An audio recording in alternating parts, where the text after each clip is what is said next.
올해 들어 수요일마다 저희가 양육반 공부를 함께 하고 있습니다. 지난주에 양육반 클래스에서 함께 나눈 주제가 예배에 관한 것이었는데요. 예배 어떻게 드릴 것인가?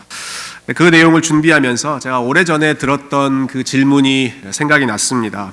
어느 목회자 컨퍼런스에서 설교를 주제로 한 그런 컨퍼런스였는데요. 아주 나이가 많으신, 경험 많으신 목사님께서 강사로 섬겨주신 후에 강의를 마치시면서 이렇게 질문하셨습니다. 앉아있는 모든 목사님들에게, 여러분이 설교를 하고 나면 사람들은 여러분에 대해서 더 많이 알게 됩니까? 아니면 하나님에 대해서 더 많이 알게 됩니까? 여러분이 설교를 하고 나면 사람들이 여러분의 체험이나 여러분의 지식에 감탄하게 됩니까? 아니면 하나님에 대해서 감탄하게 됩니까?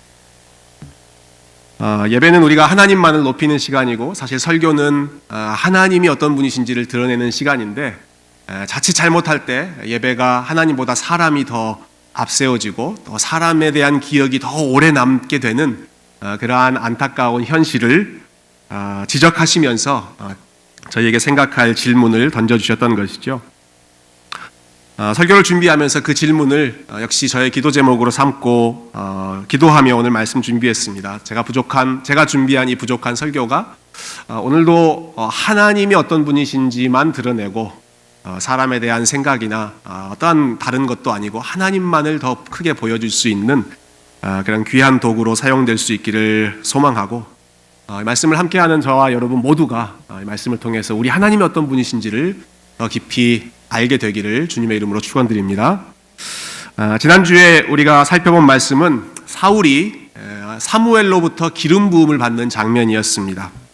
그리고 그 후에 하나님의 영이 그에게 임하였고 그가 새로운 사람이 되었습니다. 즉 사울이 왕으로 구별되어지는, 세워지는 그러한 중요한 장면이었죠. 그런데 이 일은 사울과 사무엘 외에는 아무도 모르는 일입니다. 사울과 사무엘 둘 사이에만 있었던 일이고 그 누구도 이 장면을 본 사람이 없었습니다. 그러니까 사울이 나는 사무엘로부터 기름 부음 받았다, 나는 이제부터 왕이다, 그래서 지나가면서 사람들에게 내가 왕이 되었으니 나를 따르시오 라고 이야기한다면 사람들이 어떻게 반응했겠습니까? 도대체 저게 누구냐?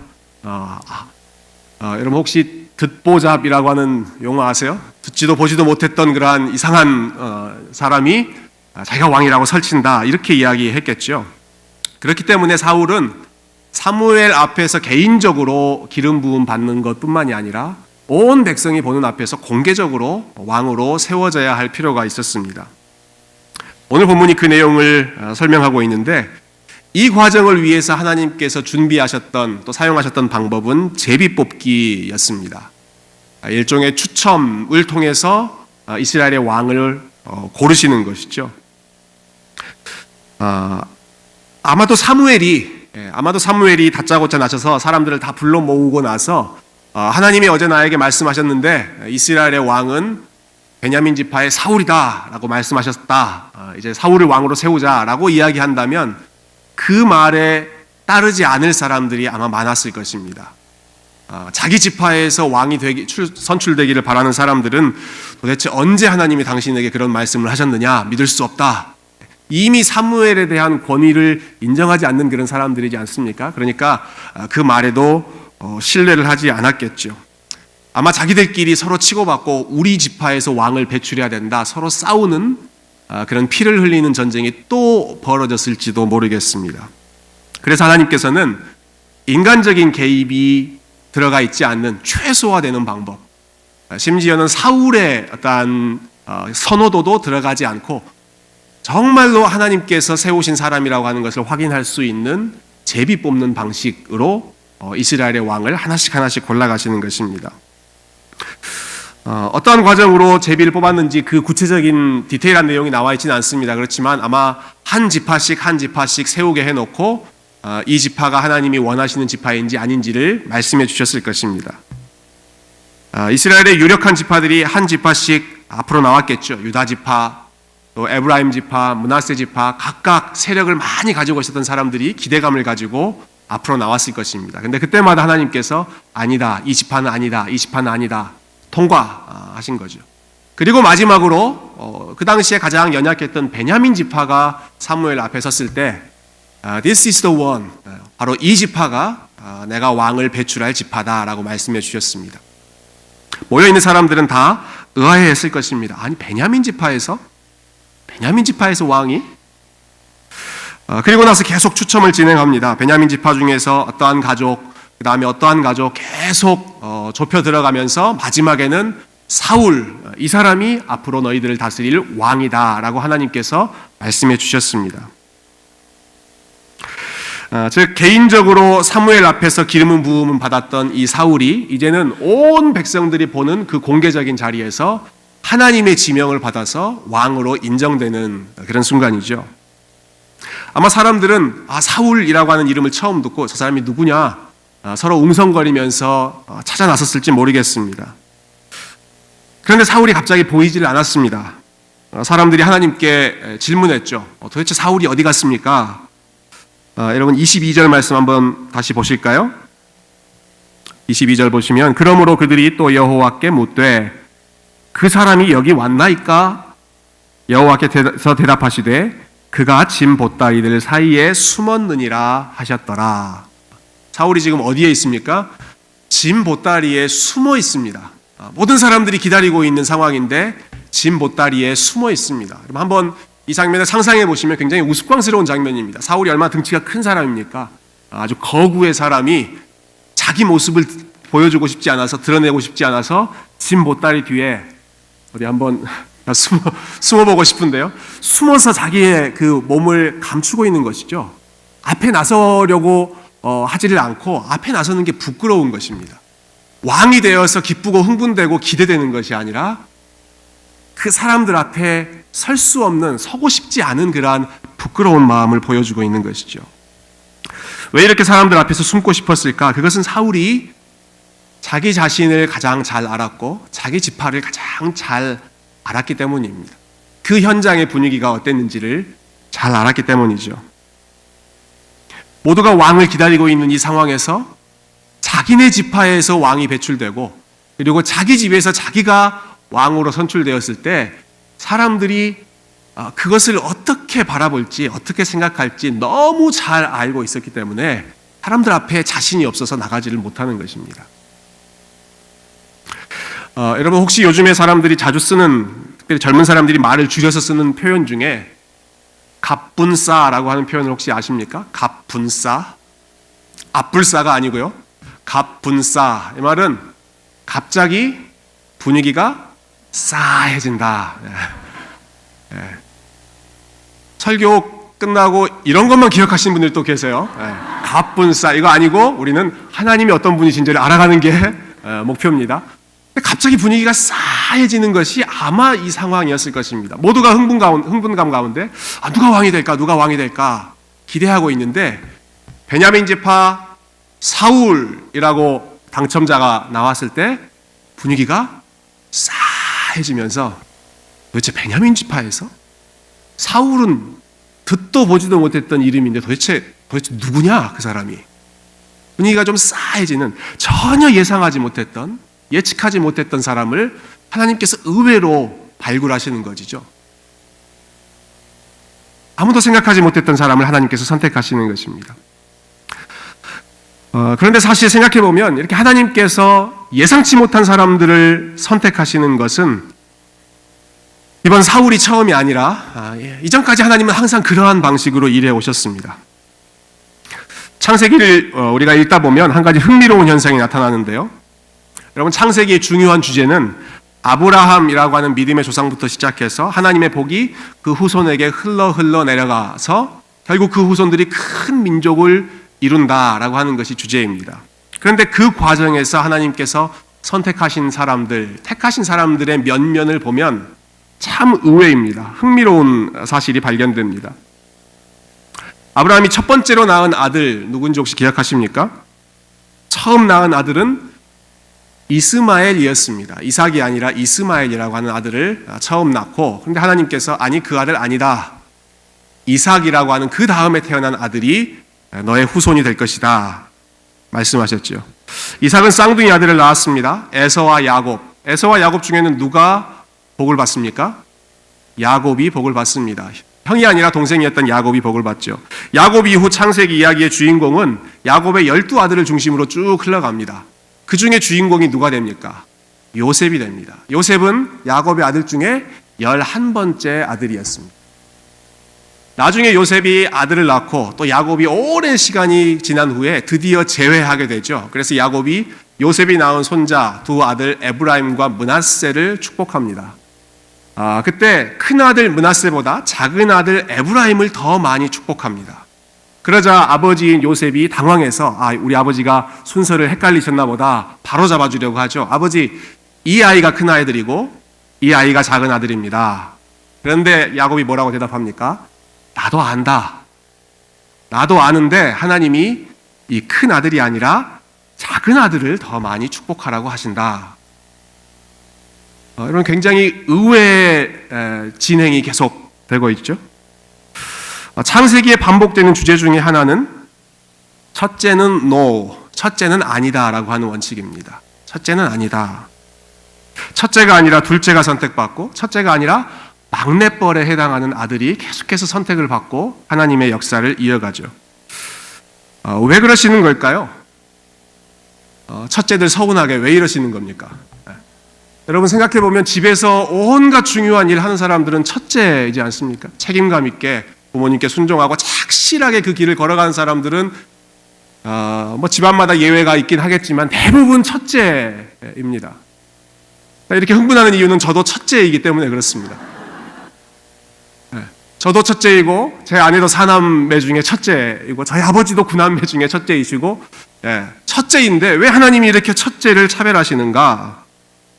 그 이유는 당시의 첫째의 위치는 누가 보더라도 아버지의 기업을 이어갈 수 있다고 당연하게 생각했던 위치이기 때문입니다. 어느 가정에서든 장자가 아버지로부터 상속을 받는 것이 당연한 일이었습니다. 그런데 하나님께서 그 원칙을 완전히 뒤집어 버리시는 겁니다. 당연하게 상속의 원리를 주장할 수 있는 첫째가 아니라 하나님의 택함을 받을 자격이 없는 둘째 혹은 막내 이러한 사람들을 택하심으로써 하나님이 어떤 사람을 사용하시는지를 보여주고 싶으셨던 거죠. 첫째이기 때문에 상속을 받는 것은 당연한 일이죠. 그렇지만 첫째가 아닌데도 상속을 받는 것은 당연하지 않고 그것은 은혜로 된 일입니다. 그거는 자기의 권리를 주장할 수 있는 것이 아니라 오직 거저받은 은혜로 된 일입니다. 하나님께서는 그것을 가르쳐 주신 거죠. 너희들이 자격이 있어서 나의 언약 백성이 되는 것이 아니라 사실은 자격 없는 둘째 막내들이 나의 은혜를 받고 나의 언약 백성이 되는 것이다. 그렇기 때문에 하나님 앞에서 어떤 것도 우리의 것을 자랑할 수 있는 것이 아니라 그저 하나님께서 우리를 선택해 주셨다, 불러주셨다라고 하는 그 하나님의 은혜만 자랑하면서 살아가라라고 하는 것이죠. 그 원칙이 오늘 본문에 또 한 번 반복이 되는 것이죠. 가장 작은 지파에서 가장 존귀한 위치인 왕이 배출되고 있습니다. 자랑할 수 있는 것이 없죠. 그저 이 사실이 하나님 앞에 감사할 뿐입니다. 우리 사울의 이야기를 조금 더 살펴보면 좋겠습니다. 사울이 이처럼 사람들 앞에서 숨으려고 했던 것, 숨고자 했던 것은 단순히 그 지파가 가장 작은 지파, 막내 지파였기 때문만이 아니었습니다. 더 큰 이유는 그가 출신된 배경, 그의 출신 지역이 상처로 가득한 지역이었고 사람들로부터 손가락질 받는 지역이었기 때문에 그렇습니다. 사울이 제비뽑기를 통해 왕으로 선출된 이후에 모든 사람들이 각기 집으로 돌아갔습니다. 오늘 26절에 한번 보시면 이렇게 말씀이 나오죠. 사울도 기브아 자기 집으로 갈 때에 마음이 하나님께 감동된 유력한 자들과 함께 갔느니라. 사울이 자기 집으로 갔다. 그 지역이 어느 지역입니까? 기브아라고 하는 지역이죠. 기브아. 기브아 자기 집으로 내려갔을 때 하나님께서 마음에 감동을 주셨던 분들은 사울을 축하하며 같이 내려갔습니다. 그렇지만 사울을 반대하는 사람도 있었습니다. 27절에 보시면 어떤 불량배는 이르되 이 사람이 어떻게 우리를 구원하겠느냐 하고 멸시하며 예물을 바치지 아니하였으나 그는 잠잠하였더라. 사울을 왕으로 인정하지 않는 사람들이 있었습니다. 이 사람이 도대체 우리를 어떻게 다스리겠느냐, 마땅히 바쳐야 할 예물도 바치지 않고 사울을 멸시했습니다. 그런데도 사울은 이들을 향해서 아무런 대꾸를 하지 못하고 잠잠하기만 했습니다. 어떤 분들은 이러한 모습을 보고 사울이 참 온유한 사람이었다 이렇게 해석하기도 합니다. 물론 사울이 이 사건 이후에 나중에 보여준 모습은 굉장히 온유한 모습을 보여줍니다만은 이 순간에 사울이 잠잠했던 것은 자기가 할 말이 없기 때문입니다. 자기가 그 사람들에게 대꾸할, 자기를 멸시하는 그런 사람들에게 반박할 그러한 상황이 아니었기 때문에 아무런 말도 할 수 없었던 것이죠. 왜냐하면 사울은 기브아라고 하는 지역 출신이었기 때문입니다. 사울의 집은 기브아였습니다. 오늘 본문에 사울의 거주 지역을 두 차례나 기브아라고 밝히는데요. 여러분, 이 지역은 당시 이스라엘 백성들에게 트라우마와 같았던, 절대로 기억하고 싶지 않은 그러한 수치스러운 지명, 수치스러운 이름이었습니다. 제가 2주 전 사울에 대한 이야기를 시작할 때 사울이 속한 베냐민 지파는 그 당시에 동족끼리의 전쟁으로 인해서 완전히 쑥대밭이 된 그러한 지파였다라는 말씀을 드린 적이 있습니다. 그런데 그 비극의 출발지가 바로 이 기브아라고 하는 지역이었습니다. 도대체 어떤 사연이 있었는가? 사사기 20장에 나오는 그 말씀을 바탕으로 저희가 좀 생각해 보면요. 사사기 20장 말씀이 나왔는데 말씀 보시기 전에 저를 먼저 보시죠. 레위인 한 사람이 있었는데요. 이 레위인 사람이 여러 지역을 여행하다가 지금 요 기브아라고 하는 지역에 들어갔을 때 그가 큰 봉변을 당하고 자기 아내가 죽게 되는 일이 생겼습니다. 그래서 자기가 당한 일을 온 이스라엘 지파에 알리고 억울함을 호소하는 그런 일들이 있었죠. 그 호소하는 내용이 20장 4절 5절 앞에 나와 있는 내용입니다. 제가 한번 읽어보겠습니다. 레위 사람 곧 죽임을 당한 여인의 남편이 대답하여 이르되 내가 내 첩과 더불어 베냐민에 속한 기브아에 유숙하러 갔더니 기브아 사람들이 나를 치러 일어나서 밤에 내가 묵고 있던 집을 에워싸고 나를 죽이려 하고 내 첩을 욕보여 그를 죽게 한지라. 굉장히 이 지역이 아주 음란하고 포악하고 악한 지역이었습니다. 이 레위 사람을 공격하고 그 아내도 겁탈해서 결국 죽게 만든 그 장본인들이 기브아 사람들이었죠. 이 소식을 여러 지파들한테 알리자 온 이스라엘 백성들이 이렇게 결정합니다. 모든 백성이 일제히 일어나 이르되 우리가 이제 기브아 사람에게 이렇게 행하리니 베냐민의 기브아에 가서 그 무리가 이스라엘 중에서 망령된 일을 행한 대로 징계하게 하리라. 그래서 이 베냐민 지파를 제외한 나머지 11지파가 이 기브아를 공격하고 베냐민 지파를 쑥대밭으로 만들게 되었던 것이죠. 이처럼 그 당시 얼마 전 일입니다. 사사시대 말기에 베냐민 지파 전체가 쑥대밭이 되었던 전쟁의 배경이 되었고 그 모든 비극의 시작이 되었던 장본인은 기브아 사람들이었고 사울은 기브아 사람들의 후예였습니다. 사울의 고향이 바로 이 지역이고 여전히 여기서 살고 있었던 것이죠. 그렇다면 사울에게 있어서 이 기브아라고 하는 이름은 자신 있게 내세울 수 있는 자랑스러운 이름이 아니었습니다. 감추고 싶은 수치스러운 이름이었습니다. 이스라엘에서 트러블 메이커의 대명사였고 가장 큰 아픔을 안겨주었던 지역이었기 때문에 사울이 왕으로 선택되었을 때 사울 어디 지역 사람이야? 기브아 사람이래. 그러면 모든 사람들이 기브아에서 무슨 선한 것이 나올 수 있어? 이런 반응을 보이는 것이 자연스러웠던 것이죠. 마치 예수님께서 나사렛 출신이셨다라고 하는 사실이 훗날 메시아가 나사렛에서 나왔다라는 소식을 들었을 때 사람들이 나사렛에서 도대체 어떤 선한 것이 나올 수 있단 말이냐 비아냥거렸던 것처럼 기브아 출신 거기서는 선한 건 나오지 못한다. 기브아라고 하는 이름은 사회적으로 낙인이 찍혀있던 사울로서는 가장 고통스러운 그러한 자신의 정체성이었던 것이죠. 그런데 참으로 놀라운 사실은 하나님께서 선택하신 사람이 사울이었다라는 것입니다. 하나님께서 바로 이렇게 천대받았던 지역 기브아 출신의 사람을 왕으로 세우시고 그리고 더 놀라운 것은 이러한 상처를 가지고 있는 사울을 통하여서 이스라엘 백성들에게 큰 구원과 승리를 선물로 주신다라는 것입니다.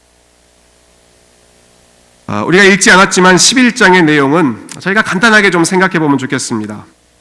이스라엘 백성들은 주변의 여러 민족으로부터 끊임없이 공격을 받았습니다. 그 중에 암몬이라고 하는 민족이 있었는데요.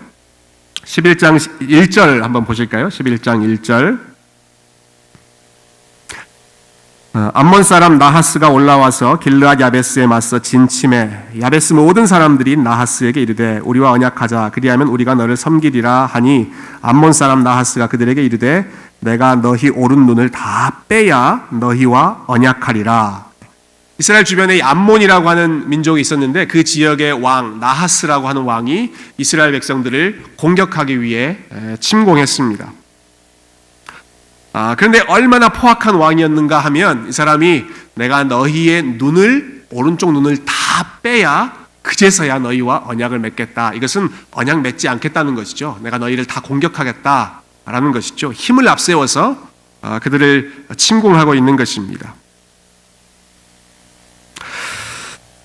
이러한 협박 앞에서 이러한 공격 앞에서 이스라엘 백성들이 할 수 있는 것은 서로 이 소식을 전하고 도움을 요청하는 것뿐이었습니다.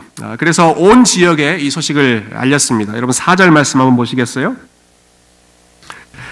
이에 전령들이 사울이 사는 기브아에 이르러 이 말을 백성에게 전하매 모든 백성이 소리를 높여 울더니 이 소식을 듣고 나서 사람들의 반응은 소리를 높여 울었습니다. 여러분 이 사람들이 왜 울었겠습니까?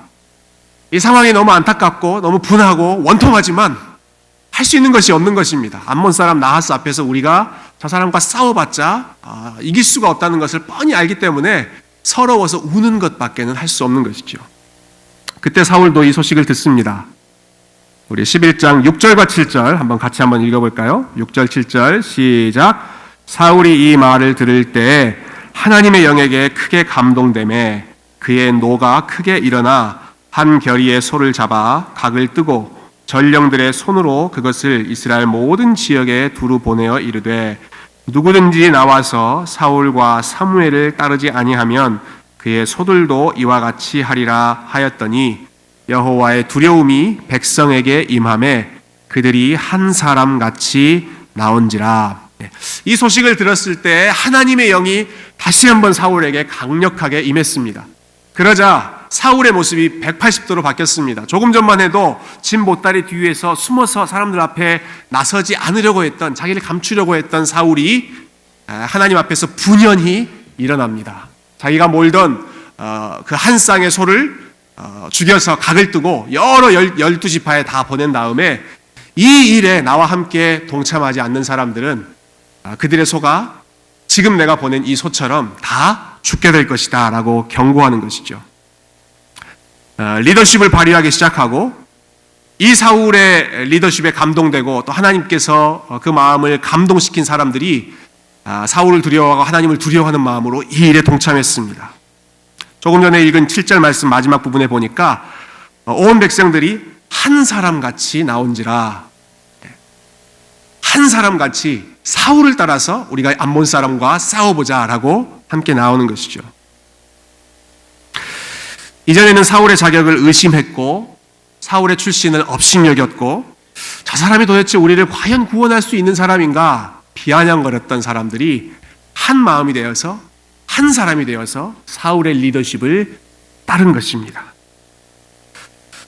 그리고 나서 이 전쟁에서 큰 승리를 거두었습니다. 11절 보시면 제가 읽어보겠습니다. 이튿날 사울이 백성을 3대로 나누고 새벽에 적진 한가운데로 들어가서 날이 더울 때까지 암몬 사람들을 치매 남은 자가 다 흩어져서 둘도 함께 한 자가 없었더라. 큰 승리를 거두고 오늘 본문 마지막 절 15절에 보시면 그 모든 전쟁의 결과가 나와 있는데요. 한번 같이 읽어볼까요? 15절입니다. 시작. 모든 백성이 길갈로 가서 거기서 여호와 앞에서 사울을 왕으로 삼고 길갈에서 여호와 앞에 화목제를 드리고 사울과 이스라엘 모든 사람이 거기서 크게 기뻐하니라. 비로소 사울이 이스라엘 모든 지파의 왕으로 인정받고 등극되는 장면이죠. 여러분 오늘 본문의 말씀을 통해서 우리가 만나게 되는 하나님, 우리가 배우게 되는 하나님은 어떤 하나님일까요? 오늘 본문이 우리에게 가르쳐주는 하나님은 지극히 작은 자를 사용하셔서 당신의 큰 능력을 나타내시고 큰 구원을 보이시는 하나님이십니다. 가장 작은 자에 해당했던 사울을 선택하시고 가장 작은 자였던 사울, 사람들로부터 인정받기 어려웠던 그 사울을 하나님께서 세우셔서 오히려 온 백성들을 구원하는 도구로 하나님께서 사용하신 것이죠. 씻을 수 없는 상처와 아픔을 가지고 있었던 사람, 기브아 출신이라고 하는 낙인을 가지고 있었던 이 사울이라고 하는 사람을 오히려 하나님께서는 존귀한 왕으로 세우시고 그를 통하여 큰 승리를 거두게 하시고 결국 온 이스라엘 백성 중에 가장 높은 모든 백성이 인정하는 왕의 위치로 존귀히 높이시는 것입니다. 하나님께서 하시는 일이죠. 작은 자를 들어 크게 만드시는 그 하나님.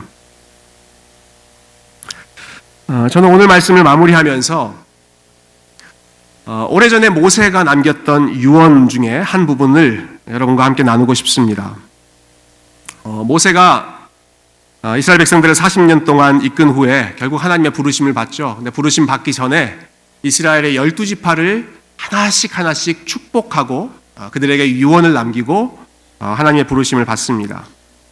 그런데 그 중에 베냐민 지파, 오늘 이 사울이 속한 그 베냐민 지파에게 주신 약속, 모세를 통해서 주신 하나님의 약속이 참 감동적입니다. 신명기 33장 12절 말씀을 제가 한번 읽어보겠습니다.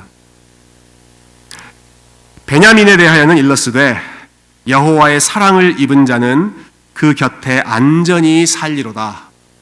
여호와께서 그를 날이 마치도록 보호하시고 그를 자기 어깨 사이에 있게 하시리로다.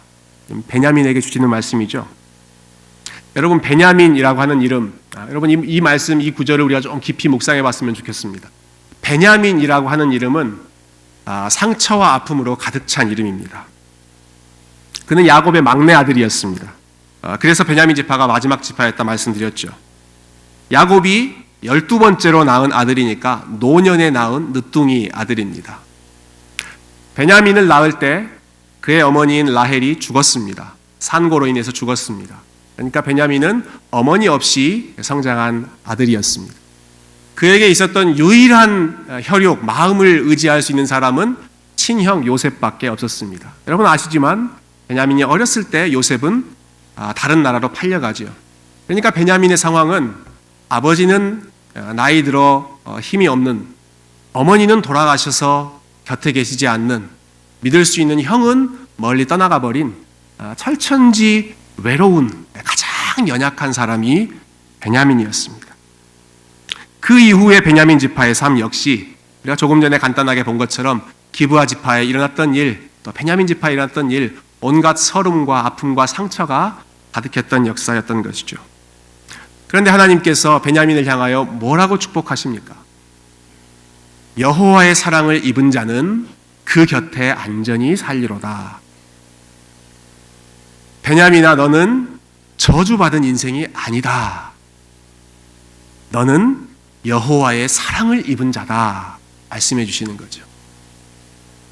베냐민아, 너는 저주받은 인생이 아니다. 주변에서 사람들이 뭐라고 하든지 간에, 사람들이 너에게 뭐라고 손가락질 하든지 간에 너는 여호와의 사랑을 입은 자다. 하나님 그렇게 말씀해 주시는 겁니다. 그리고는 여호와께서 그를 날이 마치도록 보호해 주신다. 그의 생명이 마칠 때까지, 베냐민의 생이 마칠 때까지 하나님께서 보호자가 되어 주시겠다라는 말씀이죠. 아버지도 엄마도 형도 보호해 줄 수 없는 그 베냐민에게 하나님께서 내가 너의 생명 마칠 때까지 너와 함께 있고 너를 보호해 주겠다. 마지막 말씀 한번 다시 보여주시겠어요? 그 마지막 부분에 나오는 구절이 참 기가 막힌데요. 그를, 베냐민을 하나님께서 자기 어깨 사이에 있게 하시리로다. 이 말씀 한번 생각해 보시겠습니까? 여러분, 누군가를 어깨 사이에 있게 한다라는 말은 무슨 뜻일까요? 여러분, 제 어깨 사이에 누군가를 둔다. 무슨 말입니까? 제 어깨 사이에 마음으로 안아주겠다라는 것이죠. 베냐민, 너는 내가 가슴으로 안고 너를 보호하겠다. 여러분, 그런데 어깨 사이에 두는 방법이 또 한 가지 있습니다. 어떤 경우에 어깨 사이에 둘 수 있을까요? 제가 저희 아이들한테 정말 기분 좋을 때 한 번씩 가끔 해주는 일입니다. 아이들 들쳐 올려서 어깨 위에 두 어깨 사이에 앉히는 거죠. 그럼 아이들 좋다고 신나하죠. 이거는 큰애들한테는 해줄 수 없습니다. 막내한테만 해줄 수 있습니다. 가장 어린 아이에게만 그 아이를 품에 안고 혹은 어깨에 싣고 그 아이가 기분 좋게 할 수 있도록 목마를 태워주는 것이죠. 이런 약속을 해주시는 하나님 정말 멋있는 분이지 않습니까? 베냐민아, 너는 가장 연약하지만, 너는 주변에 너를 보호해 줄 사람이 없지만 내가 너를 내 어깨 사이에 내 품에 안겠다. 내가 너를 내 어깨 사이에 내 목에 태우겠다. 누가 너를 비난하고 비아냥거린다고 하더라도 내가 너를 품에 안고 가겠다. 너의 날이 끝나는 날까지 내가 보호하겠다. 이 약속을 베냐민의 후예인 사울을 통해서, 오늘 말씀을 통해서 이루시는 거죠. 온 이스라엘 백성들이 우러러보는 그 존귀한 위치, 하나님의 어깨 위에 베냐민의 후예 기브앗 사람 사울을 올려다 주시는 것입니다. 그리고 이것은 그리스도 안에서 하나님의 자녀된 모든 그리스도의 사람들에게 주시는 동일한 약속인 줄로 믿습니다. 내가 너를 가슴으로 품겠다. 내가 너를 목 위에 태우겠다. 그리고 내가 너를 끝까지 함께 하겠다. 사랑하는 성도 여러분, 우리 모두는 다 베냐민과 같은 사람들입니다. 사울과 같은 사람들입니다. 저마다 자신만의 연약함이 있고 아픔이 있고 상처가 있습니다. 어쩌면 이민자라고 하는 현실은 많은 가족들과 동떨어져 외로움을 곱씹어야 하는 베냐민의 상황과 가장 가까운 현실인지도 모르겠습니다. 그렇지만 하나님께서 베냐민에게 어떠한 약속을 주셨는지, 그리고 그 약속을 어떻게 이루셨는지, 사울을 통하여, 그 베냐민 지파를 통하여 가장 작은 지파에서 존귀한 왕을 세우셨던 그 하나님의 신실하신 손길을 여러분 기억하시기를 바랍니다. 약하기 때문에 더 가슴으로 품고 기가 죽어 있는 것 같아서 더 어깨 위에 태워주시는 그 하나님의 풍성한 아버지의 사랑을 저와 여러분이 기억하고, 우리의 연약한 인생, 흠 많은 인생이라고 하더라도 그 하나님의 좋으신 손길에만 온전히 다 맡길 수 있는 믿음의 자녀들 다 되실 수 있기를 주님의 이름으로 축원드립니다. 함께 기도하겠습니다.